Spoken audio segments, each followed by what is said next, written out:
So, hi, what I was showing in that picture I was showing 3 ways to stretch the psoas. So, the first way is the old style way.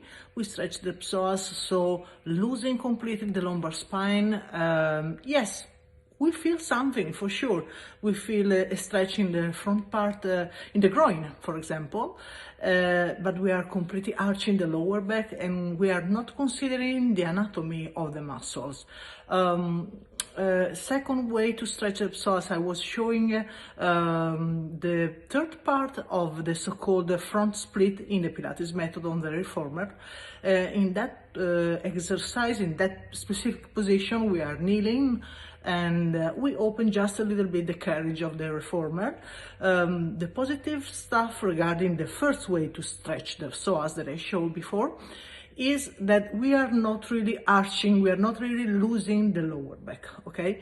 We try to square the hip to maintain that box, we call it in Pilates, and we open just a little bit. If I would open more the carriage, I would lose completely the lumbar spine.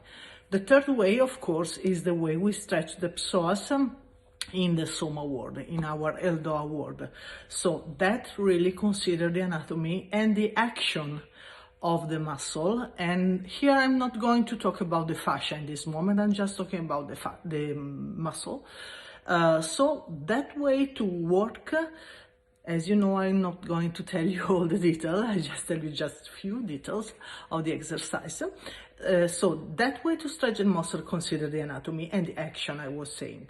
The action, as you can see, the bottom leg, not the front leg, the other one, is placed in internal rotation. Because you know that the psoas is an external rotation. It assists the external rotation of the hip joint.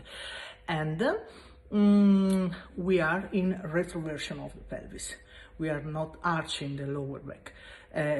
Staying in retroversion of the pelvis really pull the psoas. Remember the origin and the in the lumbar spine of the muscles, and then remember what happened when it goes, it attached to the great trochanter. That's the only way to stretch it. We have to think to the action and then to do the opposite, okay? We are not collapsed on the front leg, okay? Third detail, in my opinion, that's the key. That's the key for people like me, super flexible.